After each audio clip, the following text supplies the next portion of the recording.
when I saw you here, I was like, oh my god, that's Livi. Yeah. Oh my god, that's Livi. Oh my god, okay. I still can't believe I'm sitting here with you. It's real. We're here. We're not Yes. AI generated. So We you're are actually here. yeah. Take. Not a problem. Appreciate it's quite a skill to think on the spot of like, right, how do I get this question to Honestly, flow into what she's saying? I have no idea what am I doing with the whole thing.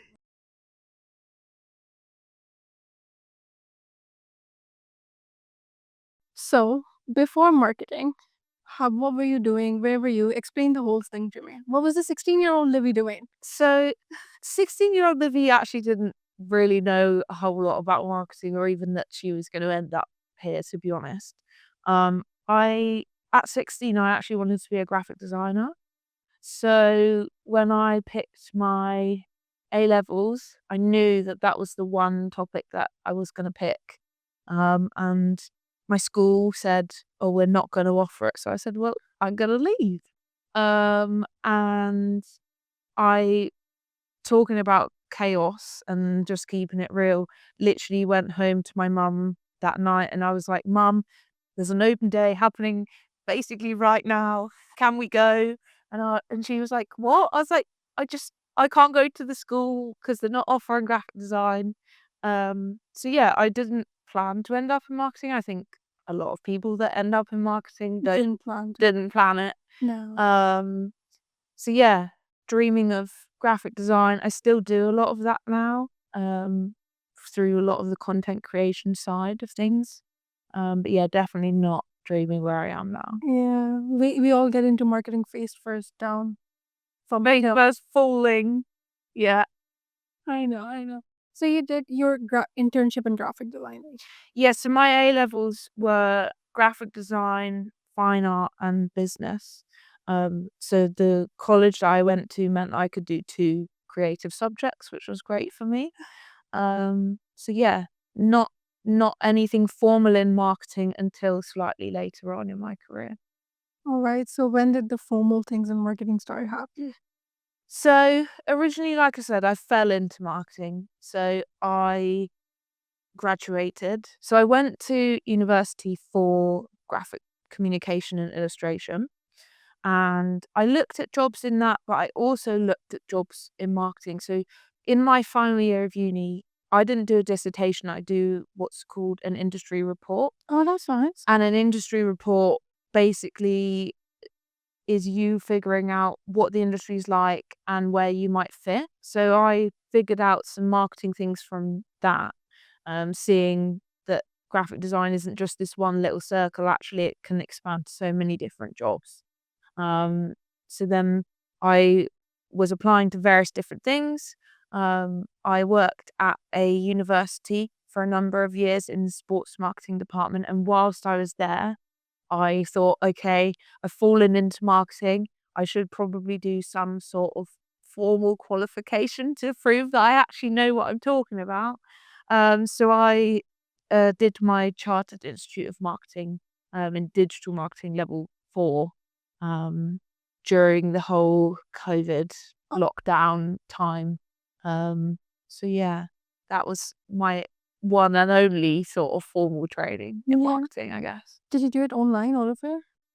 I did a mixture, so we're keeping it real here. So I will say I split my year of my Chartered Institute of Marketing mostly because the first time round I overcommitted to too many things. Yeah. And it was lockdown and I just wasn't coping very well. And I also, during my second semester, saved over my whole project with a blank document. So about 20 pages of work was gone. There was no way of getting it back. And I was like, oh, I'll just defer a year. So I deferred a year. In fairness, looking back, the file that I saved over was not any good anyway. So it worked out better the second time round. But yeah, so I did one semester and then I did my second and third semester a year later. God, I love your nails. Thank you. They look really nice. Look really different and nice. Yeah, my nails is my one thing that I treat myself to and go. They've gradually got more and more adventurous over the years. My nail lady and I started out a couple of years ago, like nice and tame and safe, and then now they've gotten chaotic They and look really all nice. mix and match. Like that. So after COVID, Yes. for a year, you did the whole degree thing. Yeah, so with Chartered Institute Marketing, you don't necessarily have to do it all in one go because you could just do one module and get a certificate for that module and actually not do the rest of it. You don't have to do all three. Um, but I'm someone that doesn't like to do anything by halves. So I did one, and then it was still during COVID times, but it was like once the proper lockdown was over, I did my second and third modules because I actually went in. I was going in to do lectures after work on a Wednesday. So I had a mixture of lockdown, completely virtual, and then some actually in person as well. So lectures in what? Well, there's different modules. I'd have to think what they are off the top of my head. One of them's called planning campaigns. Yeah. One of them's digital marketing techniques, and there's a third one, but I actually can't remember, which isn't a good sign. But they cover all sorts of things, but it's more the theory of marketing than it is actually like the implementation of marketing. Yeah. I think most people who fall into marketing, you naturally throw yourself into the implementation, the doing. And I just wanted to take a step back and be like, okay, what is actually the strategy? Why do things that I do work the way they do? You know, you can think two and two together Yeah. in your mind, but whether it's actually the way it goes is a different story. But then I think a lot of education system, even like I did my master's, bachelor's in marketing, a lot of it is just theory. It's not practical. So, the practical side of things, Yeah. how did you get experience into that?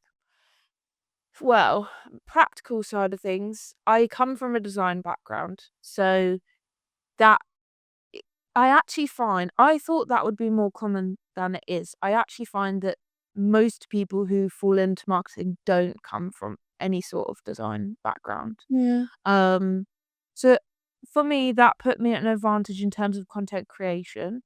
And in terms of the other sides of practical marketing is more honestly about testing, learning, failing a lot of time, testing again. Algorithms change, I'll change, do something different, test again. So yeah, a lot of trial and error. I look back to when I first started marketing and some of the outputs that I put out compared to now, 6 years down the line, and I think, oh my gosh, like you don't notice the changes day to day, but then when you look at your portfolio from X number of years ago, you're like, wow, okay, there's been a lot of learnings there. Yeah. And we've been seeing your work too, and it's amazing. You know, I'm a fan. Yeah. When you messaged me and you were like, "I'm flustered," I was like, "What? I'm just a normal human on the internet. Please don't be flustered." When I saw you here, I was like, oh my God, that's her. Yeah. Oh my God, that's her. Oh my God. Yeah, okay. It's so weird because when you post online, obviously you see the numbers, but then you actually meet people and they know who you are and you're like, "Wow, okay, like, I'm not just posting on LinkedIn, like, there's real people that actually see me and, like, see my stuff." Yeah. And then they love your work. Yeah. No, thank you. I appreciate it. Perfect. I still can't believe I'm sitting here with you. It's real. We're here. We're not AI generated. We are happy. Yeah, AI generated is a whole new talk. I'm not gonna have that with you now. All right. So do not look here. Okay. This is a no look zone. Okay. I promise I won't look. So you've won a lot of awards. Yes. I'm very intrigued by it. Yes. So tell me what goes on behind like the whole process. Oh god. Okay, it varies depending on the awards. Now, something that I think a lot of people don't do enough is put themselves forward for things. A lot of my awards, not all of them, but probably about half of them are awards that I submitted myself as a nomination for, which I actually don't think I probably talk about enough, so exclusive. Um Yeah, there are a couple of things. First of all, a lot of my awards are from when I was a student and then worked at the university that I was a student at. Um, and my university does a very good job of making sure that people get the recognition they deserve.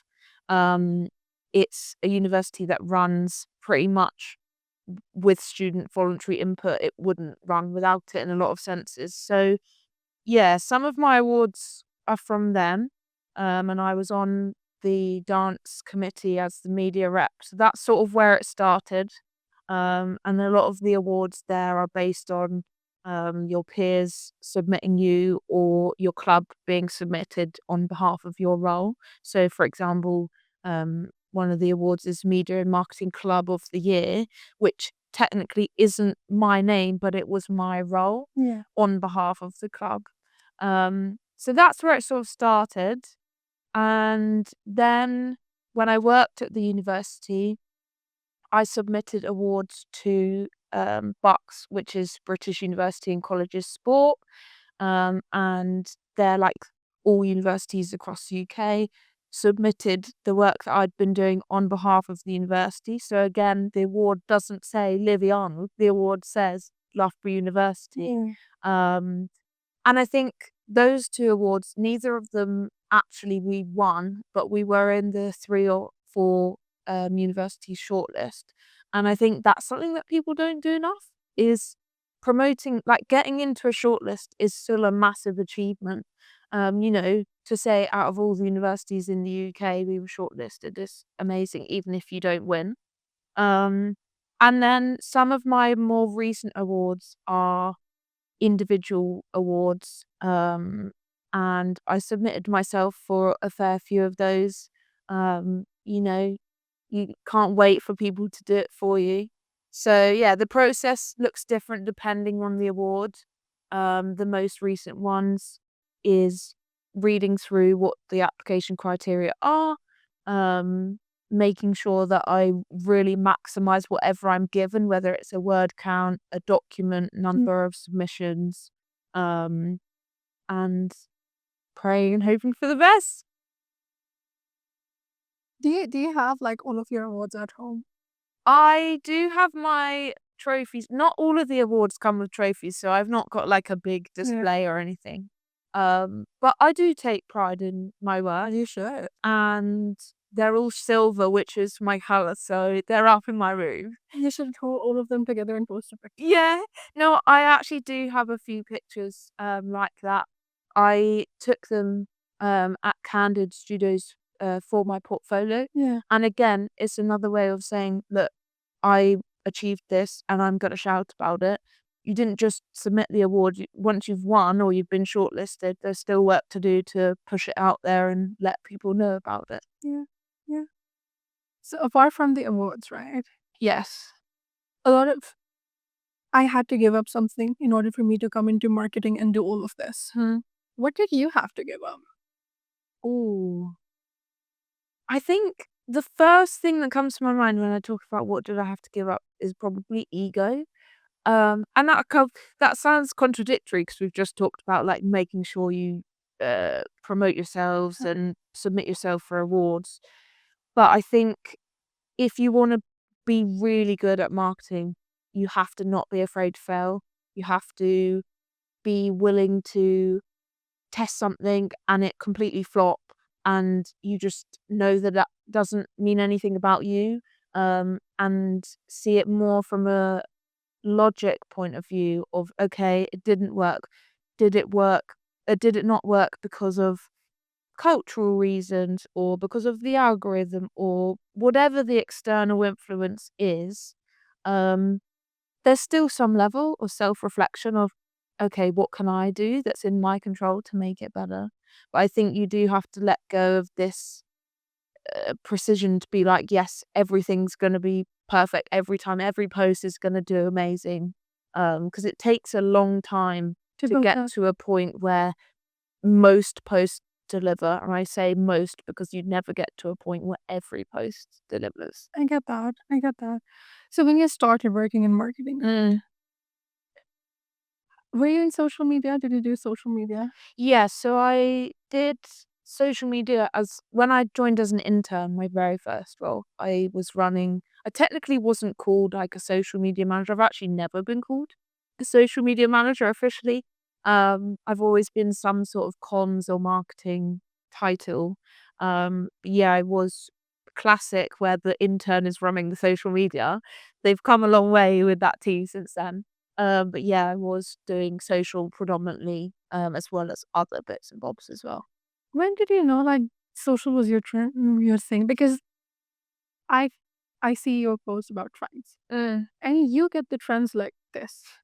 You know, I know that if they're out there on Livy's page, and I need to go and check it. Yeah. How did you track all of that? So I think there's sort of two questions there. You said like, when did I know social was my thing? Yeah. And I think it's the same as anything with marketing. Like you don't necessarily know that it happened. You just fall into it. Um, I have always enjoyed social in some capacity, even when I was like 13 and there used to be like this Facebook status for an edit. Like I was that girl. Um so I've always been someone that loves being creative. I in all honesty would say that until I almost actually ended my degree, I actually was more hand hands-on than I was digital. Yeah. And an ex-boyfriend, we're not gonna mention it, Yeah.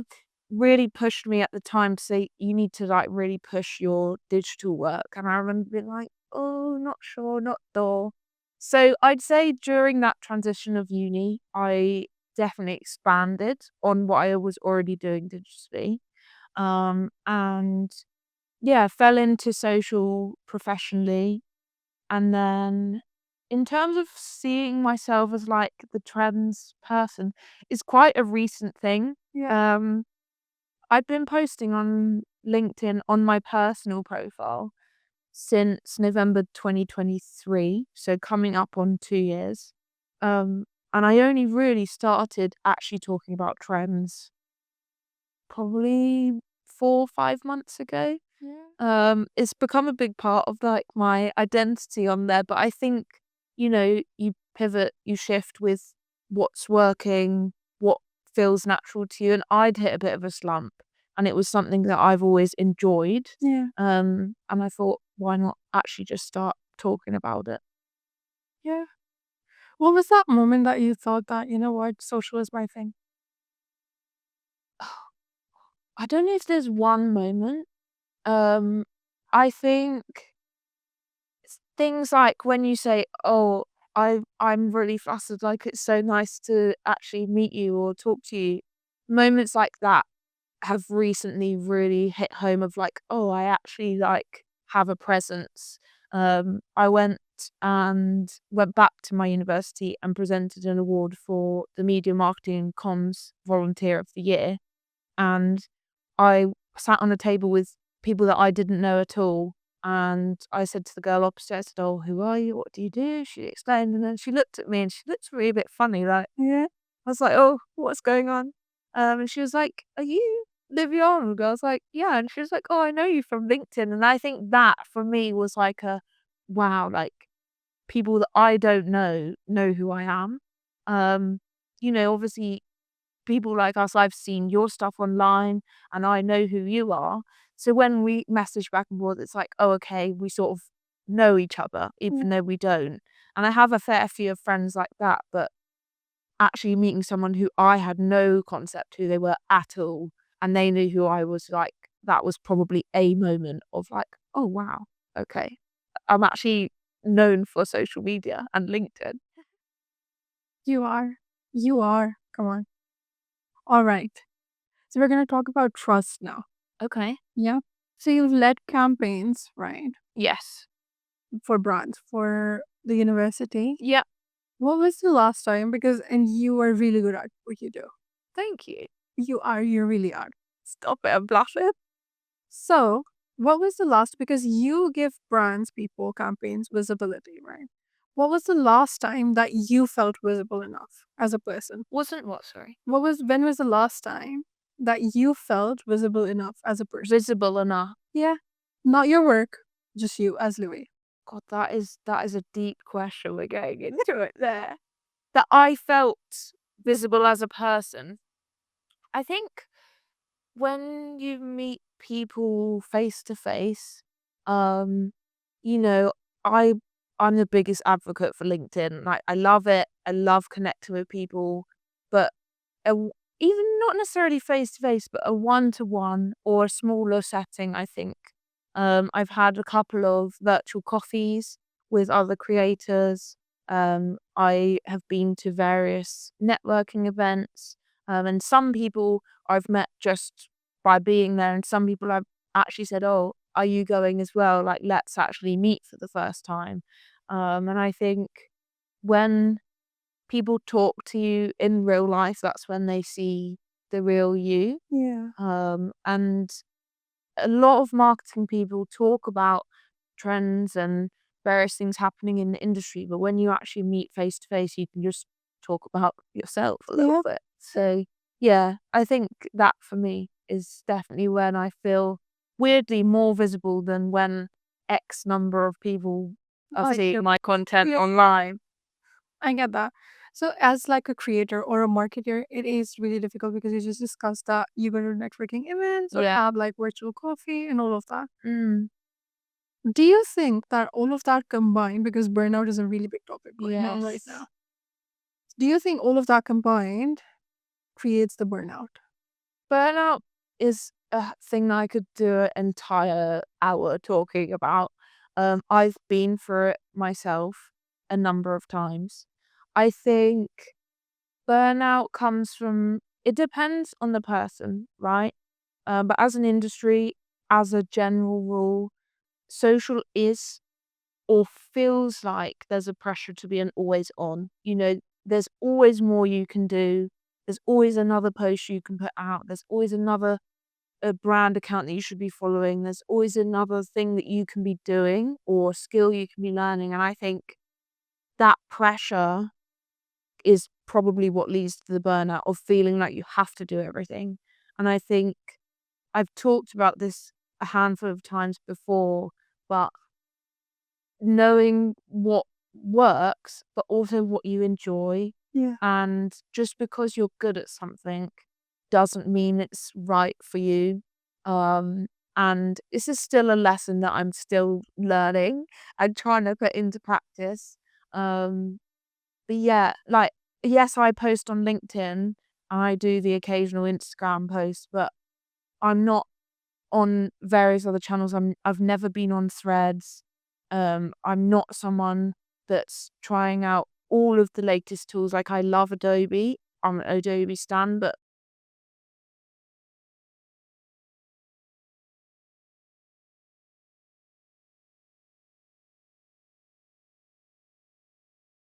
X, Y, and Z. But sticking with what I know and enjoy and really maximizing on that is where I'm at the moment. I'm not Yeah. perfect.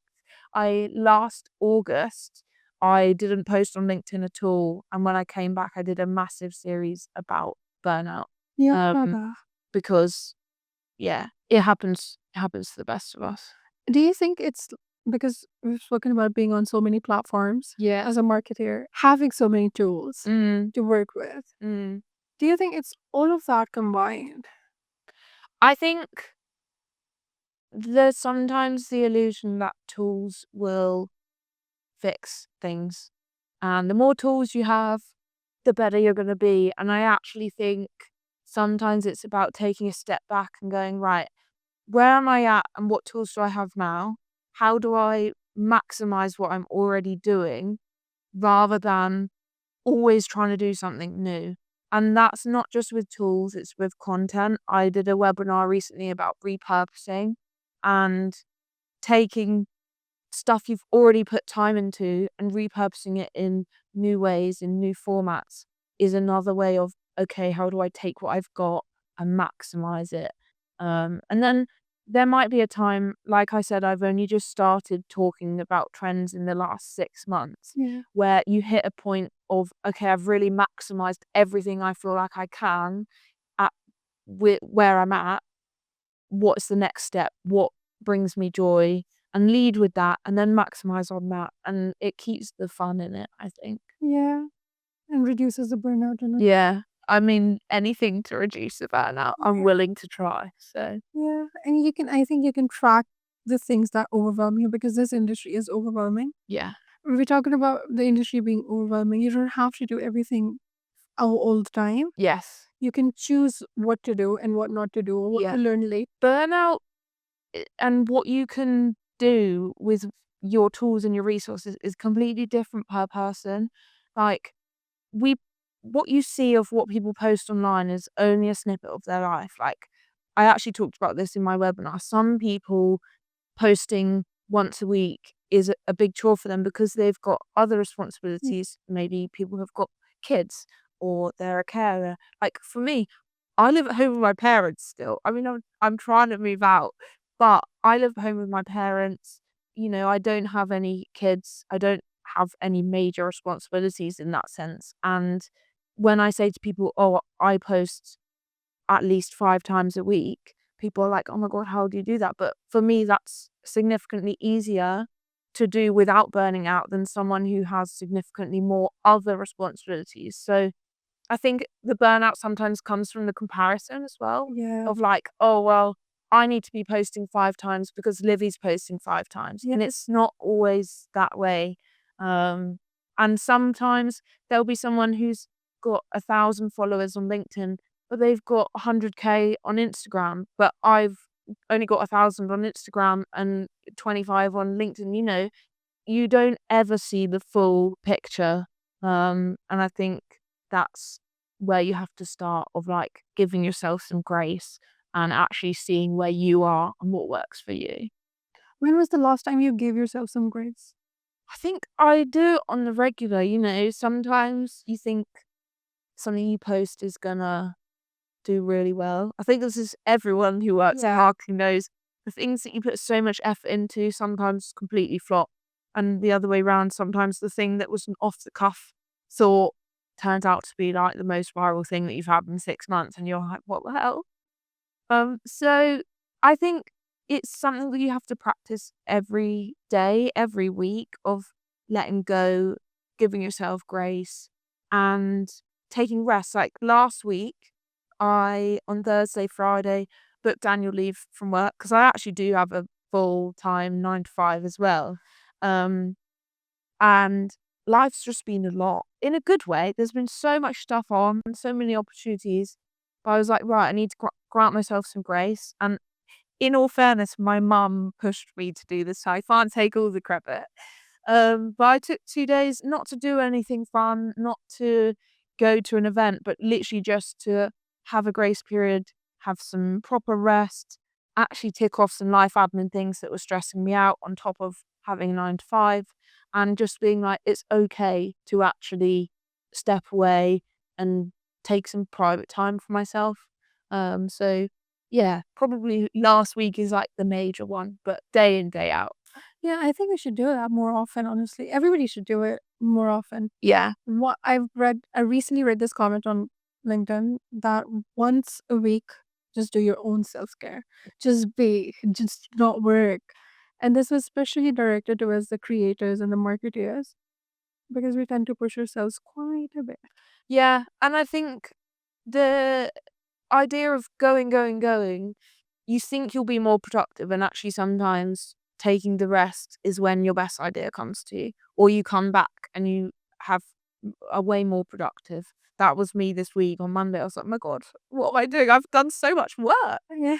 Because I just had a nice break. And yeah, sometimes when I'm on a run or in the shower or about to fall asleep, that's when I get my best ideas. It's not always, okay, I'm going to keep pushing through, staring at this laptop screen and hoping that something's going to happen. No. All right. So we're going to do some unhinged truths. Oh, okay. Hit me. What is one trend that's going on right now, Yeah.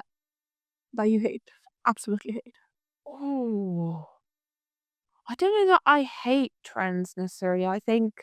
Trends, I think for me, and this isn't a trend, it's a thing that happens with all trends, Yeah. is where people think because something's done really well that they'll directly copy it without adding their own spin to it.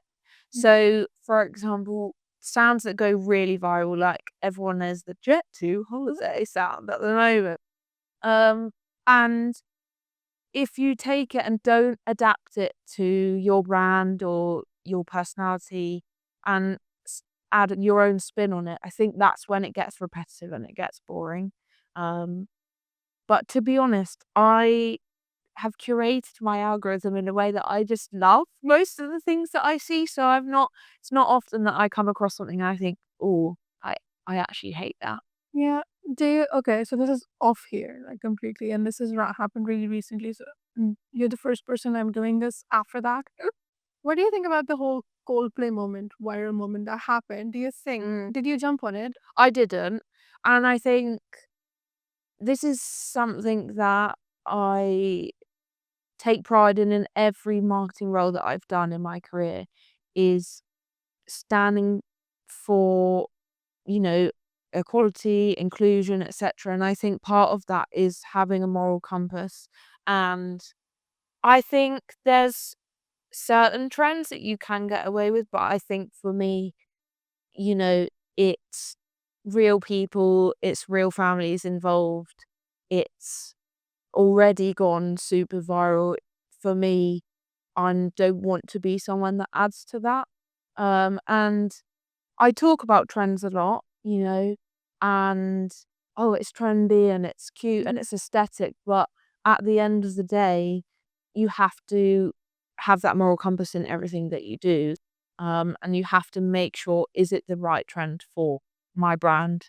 And if it's not, I would steer away from it. I was a little disappointed on a lot of brands who jumped onto it Mm. because I feel like empathy is the main backbone of a lot of brands.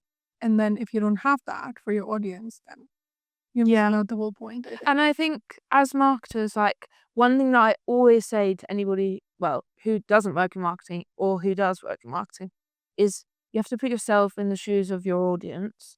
And there's two things there. One, I put myself in the shoes of the people at the brunt of that trend of, would I want this to happen to me? But also from your audience's perspective, are they going to genuinely find that funny? The answer could be yes, but the answer could also be they're going to have the same question around the moral compass of us and our brand, of how we portray other people. Yeah. And I think until you answer that question, you can't really know whether it's right for you or not. Yeah, yeah. I had a really good discussion on this with one of the content heads recently. And she was like that a lot of brands, sarcastic tone is different. Having fun with your audience is different. And I actually learned it from her. Really good opinion. And she was like, but the fact that you're going on a platform that you're there to serve your audience, you're making fun of your audience. Yeah. That's not serving them. Yeah, I think there's a couple of other examples. There's been a handful of times that Ryanair has been called out. I love their unhinged nature. I think sometimes there is a line and there will be certain people that don't think they've crossed that line, and then there will be certain people that do.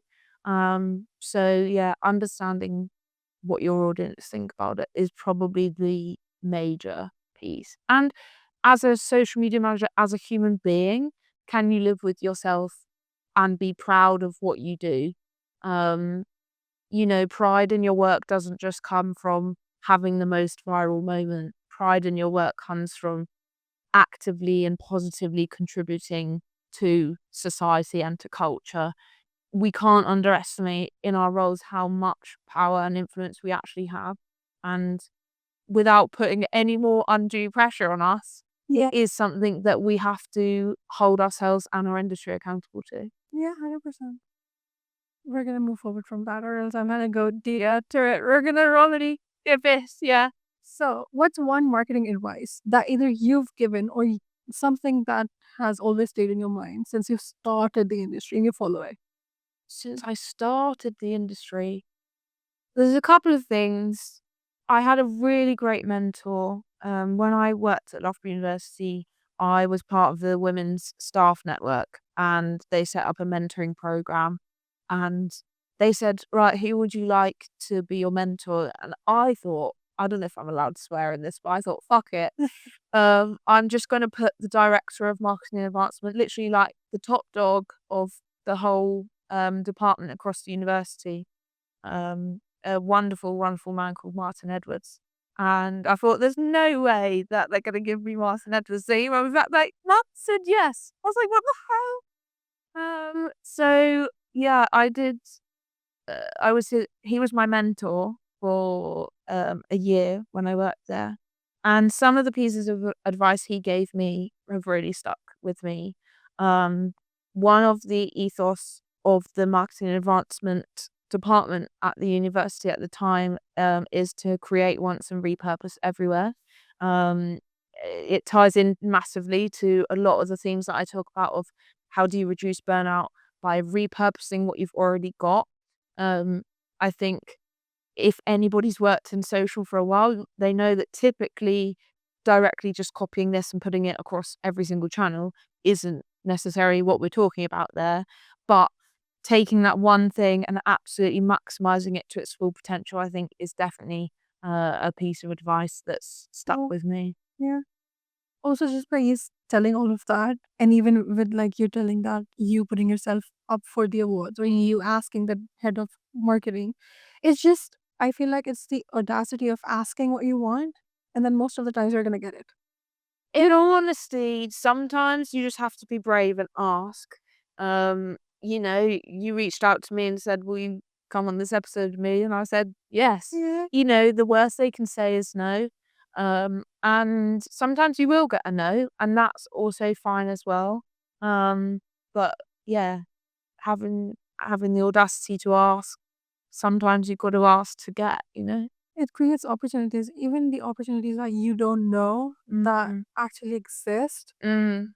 And I think sometimes we are very self-consumed of like, I live my profile every day. I know exactly what I post about. I know how often I post. Even the people who are like my most dedicated, like closest followers probably don't know in as much detail as I think they do.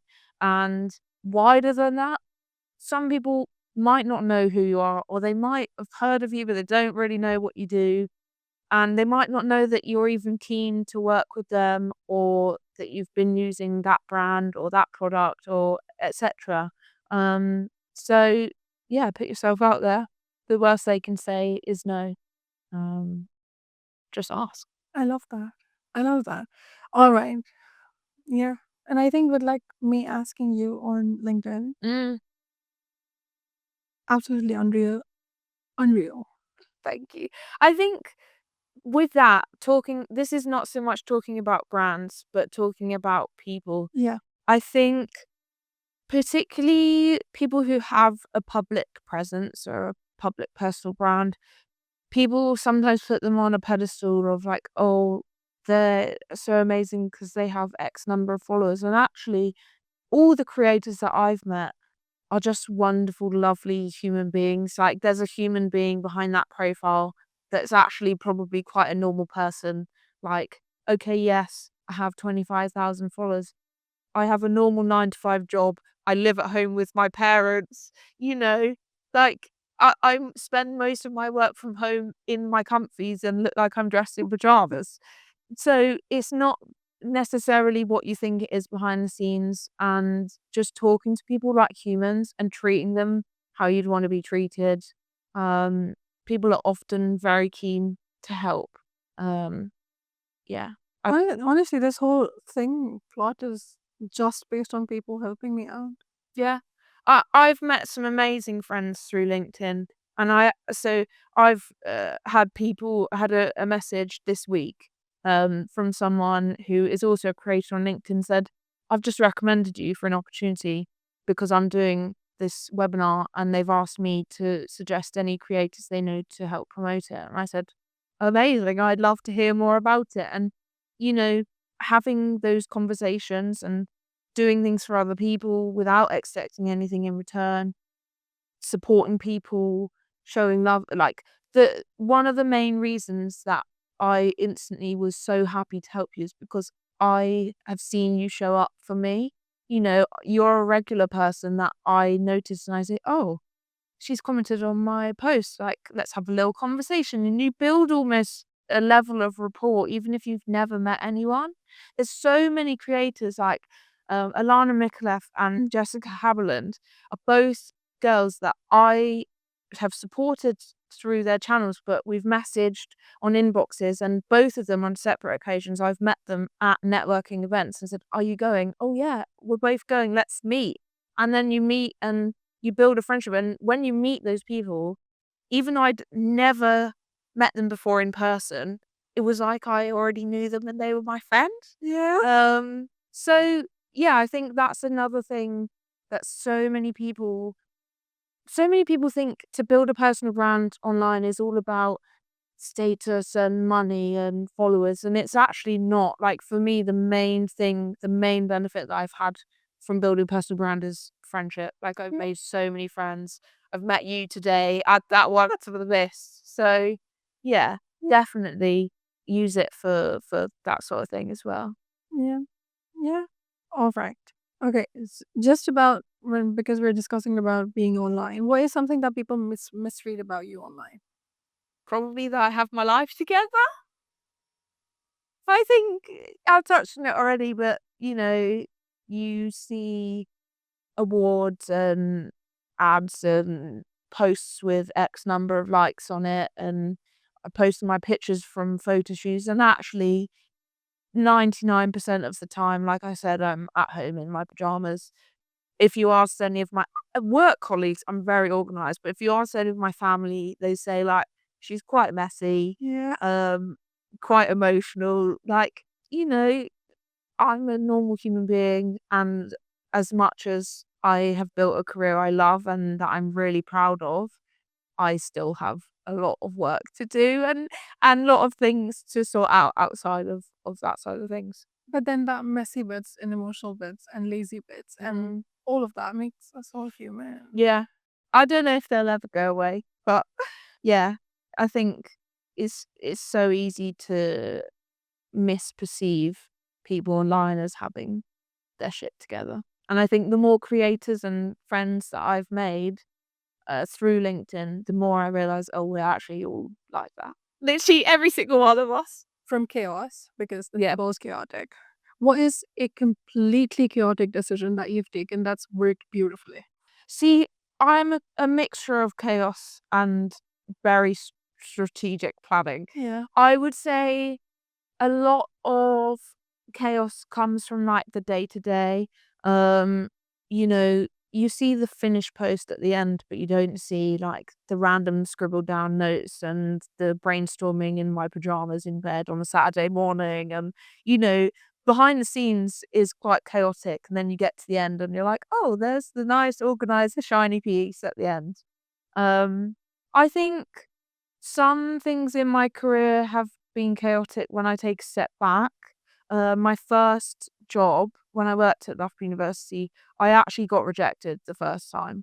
So when I graduated, I applied to the role, got rejected, and I applied again the next year. And the next year, they changed it to be part of this internship program. So there was 7 roles available, and they told me afterwards that I was like their favorite candidate, so they let me pick which one I wanted to have. So the chaos comes from, okay, I got rejected. Fuck it, I'm gonna try it again. Um, Yeah. and I think there's quite a lot of moments of that.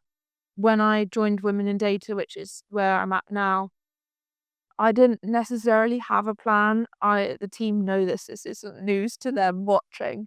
When I joined, I thought I'd be there for 6 months, maybe a year, I'm 3 years down the line. So sometimes the chaos to other people doesn't look like chaos of, oh, I've stayed in a role for 3 years, but sometimes it's just going with the flow. Someone asked me recently, oh, you know, about 5-year plans and stuff. And I think if I think back to 5 years ago to where I am now, I would not have planned any of this. I wouldn't have written any of this in what I thought would be happening. So, and 5 years before that, I wanted to be a graphic designer. So you just have to roll with it. And I think the chaos comes from embracing the opportunities, the good, the bad, the ugly, and everything in between. And, failing, getting rejected, trying again, succeeding, then maybe failing further down the line. It's all trial and error, I think. It is, yeah. You've explained it beautifully. Thank you. Oh, God. Okay. A sentence that lives in your head rent-free. Could be marketing, could be personal, could be anything motivating. Demotivating, motivating, Demotivating. anything.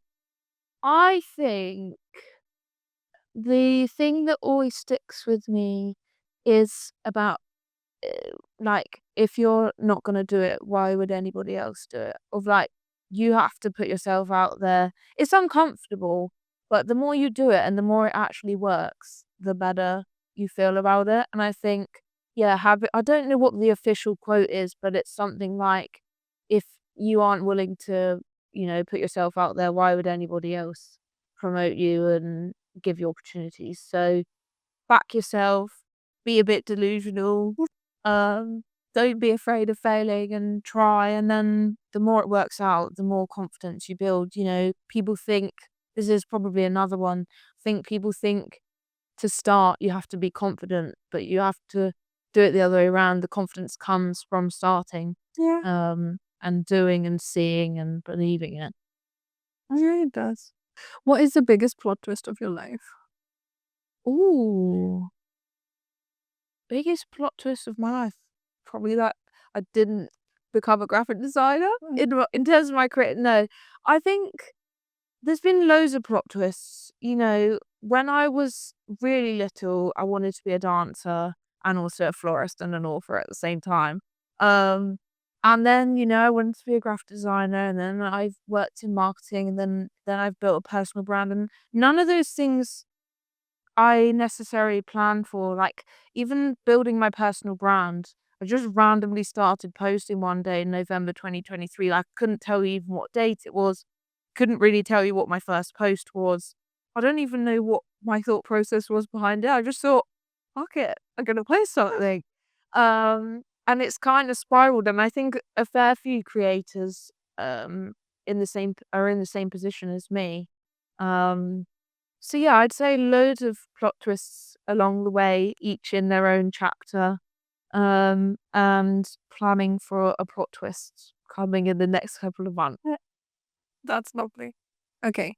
So one story Mm. of your life Mm. that never made it to the online setting of things. I think this is something, before I pick a story, I think it is important to keep certain things to yourself. I think sometimes talking about burnout and stuff, the pressure of doing too much is, oh, I have to share absolutely everything. And it comes back to, you actually said like, oh, how did you know when like social media was who you are? And I think having a personality and a life and hobbies outside of social media is really important to stop that burnout. And yeah, using social media to share your personality without making it your entire personality. Yeah. I actually don't think I ever shared the fact that I got rejected from my first job, because I need to revisit some of like the things that happened earlier on in my career. I'm trying to think. I'm quite an open book in terms of my career, so I have shared a fair amount online. If there was any juicy goss, I would share it, but I just can't think of anything right now. We're not getting any tea, guys. No. Guys, come back to me on the tea. Tea is scalding cold. Well, who's been the biggest part of your life though? In terms of career, Yeah, who supported you from your like personal circle? there's so many wonderful, wonderful people that I could name. My graphic design A-level teacher, Rachel Buck. I haven't been in her class since 10 years ago, or 12 years ago I joined her class. And I literally messaged her on Instagram last week. Like, we still talk to each other. We're in talks about me going back and doing something with her and her students in the new semester. I think a lot of people have at least one teacher that was like this standout influential person for them, and she was a massive one for me. And really pushed me to enjoy graphic design and be the designer that I am today. So that's probably education wise. I think I mentioned Martin Edwards, my mentor. Just an amazing experience, amazing guy, such a wealth of knowledge. And yeah, huge respect for him. The fact that he said yes, I was still in awe. I think a lot of people have given me opportunities and taken a bit of a risk on me. You know, although I am 6 years down the line in my career, it's still like in early infancy stages in the scheme of things. So yeah, my boss now, Rasheen McCarthy, she took a huge risk on me. We didn't really have a comms department or comms strategy or anything when I joined, so she took me on board and sort of let me run with it. And then people who inspire me, firstly, on a personal note, my mom and my family, like, just, I feel like, you know, when you're giving them award speech, they're like thank my mom. But also from a marketing perspective, because this is something I've actually probably not shared online, so we're coming back to the tea now, is none of my family are from working creative industries. Really? Like, at all. Like, I think a lot of people think to do well in creative industries, you have to know the right people because you know someone through your family. And actually, like, my dad worked in the police, my mum worked in the NHS, my brother works in construction or house building. He'll tell me off if he hears me say construction. So, yeah, I didn't have sort of that insider inspiration. They inspire me every day in everything that I do, but from an actual, like, okay, I understand marketing and creative and comms, I never had that. So having influential teachers, bosses, and creators now, I've name dropped a couple of people already, but people like Jade Powell, Jessica Haberland, John Stephen Stansel, loads of amazing creators. Sophie Miller, who runs Pretty Little Marketer, absolute icon. Oh yes. Love her, love going to her networking events. You know, the list, I could sit here for an hour episode and give you a list of those people, but following people who inspire you online, engaging with them, learning from them, you know, finding your own style and them supporting you back, like, that in itself has been amazing. And I think that's probably where I've seen the most growth in terms of inspiration, is since I started my personal brand and actually engaging with creators out there. Yeah. So we're dedicating the episode to all of those people. Yeah, shout out, you guys. Love you all. And you know, there's inspiration in people that you meet every single day, and there'll be things coming off this conversation, you know, in the like little song thing where it's like everything is content, like there'll be ideas that I get from today that will turn into a post because this conversation and you bringing me here has inspired me to talk about other things. So yeah, inspiration is everywhere. Yes, it is. One truth, because inspiration and because truth. Yes. One truth that you live by and is a non-negotiable. Like, that's it. I think taking pride in everything that you do. Before, we've talked a lot about my career in marketing, but in the year between graduating and my first marketing internship, I couldn't get a job. And let me give you a little bit of, this is insider tea as well. I've come back for round 2, guys. I applied to quite a lot of jobs, got rejected a lot of times. A fair few jobs, so I got to the stage where they asked me to do tasks, had brands steal my ideas without hiring me. I'm not going to put anyone on blast for now. But so I worked as a waitress in like Ascot and in Prezzo, and even then I always took pride in what I do. It wasn't where I wanted to be. It wasn't where I wanted to be short term or long term, if I'm honest. I worked long shifts. It wasn't something I was passionate about, but you never know the skills that you're going to learn and the people that you're going to connect with. Like, even when I worked at Ascot, they give out these little crowns if you've been recognised by either members of the public or staff. And I was awarded crowns. And so when I left to go and work at Loughborough Uni, they said to me, look, if it ever doesn't work out, you're always welcome to come back. You know, because I took pride in what I did, I had a safety blanket. And, you know, I made a lot of great friends and recognition for what I did, even though it wasn't what I wanted to do. And I think if you want to get to a place where you want to be, take pride the whole way along, and it will just mean that the journey is more enjoyable and smoother. Yeah. So you just talked about something that's not talked about in the industry. And you've talked about something which is, because I've been through it too, a lot of brands ask you to create strategies. Yes. Why is this not talked about more? Like, why is this not talked about more? Why is there a, if you want a task, I saw one of the brands doing this, they pay you for creating a strategy. So they're going to say that, okay, if you're going to do 2 hours or 3 hours, not a 2 or 3 hour job, we're going to pay you for it because you're creating a strategy out of it. Yeah. I've seen brands do that. Brands, I know, I'm not naming anybody, I'm not going to do it, not on Plot. Yeah. But why? Why do you think that is? I think there's two sides to the coin, right? I've been that candidate and I've also been the hiring manager.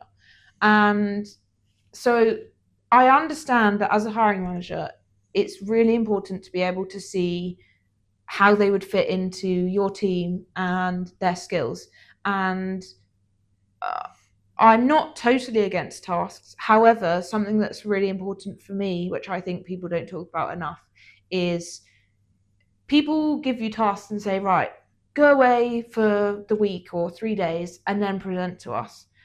And candidate 1 and candidate 2 might have completely different amounts of time in that week. Yeah. Because candidate 1 is me and doesn't have children and lives at home with her parents. And candidate 2 is someone who's got 3 kids and is doing the school run and bath time and all of these other things. So I think if there is a need to do a task, it needs to be a very short amount of time and it needs to be a measured amount of time with each candidate rather than, oh, you've got a week and then come and present to us. I love that people are paying potential candidates for their time. I think pay, again, is another topic that we could go down a huge rabbit hole on. Yeah, I see both sides. And part of it is about us as an industry advocating and actually saying no to things if we're not happy with it. Because you don't just necessarily devalue yourself, but you devalue other people in the industry when they then want to go for different positions. So, what would you call this chapter of your life? Can I just say, honestly, to keep it real, I'd probably say, what the fuck am I doing? WTF is probably this chapter. You know, I'm 28, but I still live home with my parents. I'm figuring out what I'm exactly doing with my career still, even though people see me as someone who, you know, has a presence in this industry. I've started doing more opportunities like podcasts, webinars, different things. So I'm still very much figuring everything out.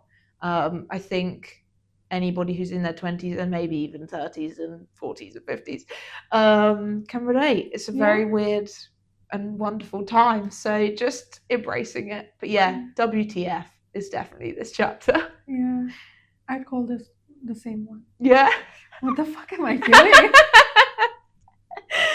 I think as long as you're having fun along the way, fine. You know, enjoy it. Yeah, recently I was reminded it's just the fun for the game.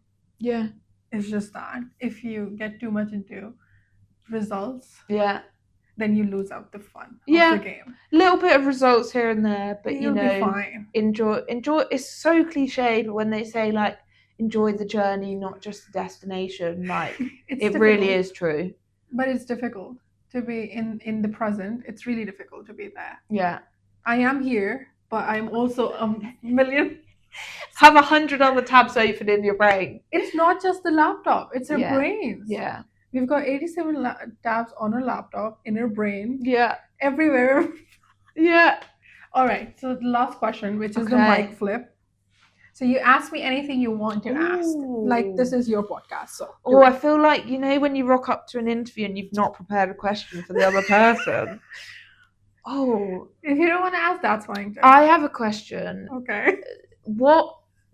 I'll think if there's another question, but is there anything from our conversation today that surprised you that, like, you weren't expecting to hear? Yes. A lot of things. Okay. Anything that you think, based on our conversation, that you would try or do differently? I think I'd really take into regard that having like a day off or two. Yes. Because I think I needed that push, and then your story about taking a day off. Highly recommend. Really, really. I think I should do it. Or I should just take a vacation. I really need to. And then in terms of plot and PlotCast, what has been your biggest learning so far, or your biggest WTF moment? You know what? I think PlotCast is me being really selfish. You know why? I fully accept it. You know why? Because I'm meeting people that I absolutely admire and that inspire me, right? Like yourself. Yeah. I'm learning from them one-on-one, right? And then I'm showcasing it into a frame that I'm doing it for other people, but then I'm the one that benefit most of the times. Because if I'm being honest, the first episode that I shot, and this episode now, the first episode was with Amy, absolutely lovely person. It was chaotic. The first of anything is chaotic. And then now this one is more like I know what I'm doing, or I know what I'm asking. Yeah. And then I'm learning from every single person I'm meeting. Yeah. So as I go on, it's not just shaping the podcast, it's shaping me and then Plot Out Loud. I love that. Oh, perfect. Thank you. Thank you. Thank you for having me. Guys, this is what I traveled for 5 hours, and I'm glad I did. That is dedication. 5 hours for a conversation. But I'm really glad I did, honestly. Yeah. It's refreshed me. I'm just going to turn that off. Yeah, go for it.